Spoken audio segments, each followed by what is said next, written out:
낙선운동이 되겠죠. 국민들, 환자분들과 의사와의 신뢰관계는 엄청납니다. 의사들한테 프레임을 씌우는 나쁜 정치인들이 있었습니다. 그분들에 대해서 타겟팅을 해서 진료 현장에서 만나는 국민들한테 이 사람은 의사들이 생명을 구하는데 굉장히 그동안 힘들게 했던 분들입니다. 적극 설명을 하라고 낙선운동을 하고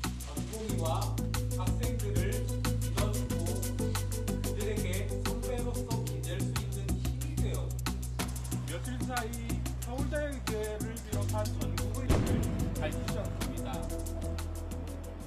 20에서 30석의 당락을 결정할 전략을 갖고 있다고 하셨는데 이게 어떤 후보들을 대상으로 어떤 식으로 움직이시겠다는 계획인지 먼저. 이 사태를 초래한 정부 여당에 대해서만 우리가 이거를 일종의 이제 낙선운동이 되겠죠. 그리고 이 부분은 이제 뽑아야 된다라는 운동도 있을 겁니다. 아시다시피 의사들은 하루에 굉장히 많은 국민들을 만납니다. 그동안 여러 차례 조사에서도 국민들이 의사직역에 대한 굉장히 신뢰를 갖고 있다라는 그런 조사들이 대부분입니다. 자기가 가진 모든 희생을 통해서 생명을 살리는 일들을 하고 있기 때문에 그런 관계가 유지된다라고 생각을 하거든요. 그렇기 때문에 진료실에 들어오시는 국민들, 환자분들과 의사와의 신뢰관계는 엄청납니다. 이걸 이제 의사들은 납보라고 하는데요. 의사들이 원하는 거는 그겁니다. 좀 못 살게 굴지만 말아달라. 조금이라도 내 능력이 부족해서 환자가 생명을 잇는 일이 없으면 좋겠다. 그런 일에 좀 전념할 수 있게 해달라는 겁니다. 의사 도둑놈, 의사 사기꾼, 의사 부도덕한 존재, 의사 이기주의 이런 프레임을 좀 씌우지 말아달라는 거고요. 근데 참 역설적이게도 여야 없이 그런 의사들한테 프레임을 씌우는 나쁜 정치인들이 있었습니다. 만약에 이런 정치 행위가 지속될 때는 그분들에 대해서 타겟팅을 해서 우리가 진료 현장에서 만나는 국민들한테 이 사람은 의사들이 생명을 구하는데 굉장히 그동안 힘들게 했던 분들입니다. 적극 설명을 하라고 회원들께 말씀을 드리는 방식으로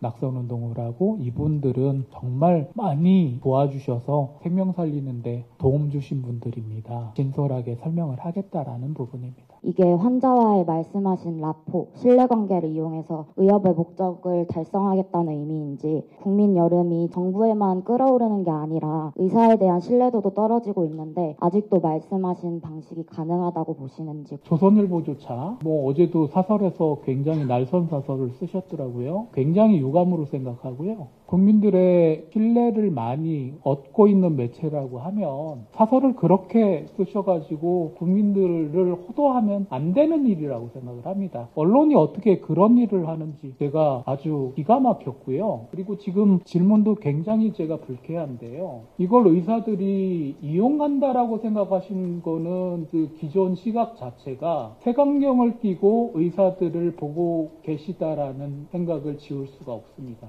환자들의 이 호소에 대해서 이제 응답을 좀 해주셔야 될 때가 아닌가 이런 점에서 이제 복귀나 이런 것들을 좀 적극적으로 설득하시거나 이런 생각은 없으신지도 좀 여쭙고 싶습니다. 그 질문은 저한테 해야 되는 질문이 아니라 정부와 여당에 해야 될 그리고 용산에 해야 될 질문이라고 생각합니다. 정권 퇴진 운동 언제부터 나갈 것이다 하는 그런 시안이 있으신지. 저는 기본적인 입장은 대통령께 적어도 한 번의 기회는 드려야 되는 게 맞다라고 생각을 합니다. 대통령 탄핵이라는 사태는 국민들한테 굉장히 불행한 사태거든요. 하지만 이게 결국에는 이 사태를 계속 방치를 한다라고 생각을 하면 국민 여론이 끌어오를 수밖에 없는 상황이 될 겁니다. 심지어 의사들이 갖고 있는 선택지도 별로 남지 않을 거라고 생각을 합니다. 그래서 지금이라도 분명하게 대통령께서 잘못 대통령을 보좌했던 사람들에 대해서 책임을 묻고 국가를 바로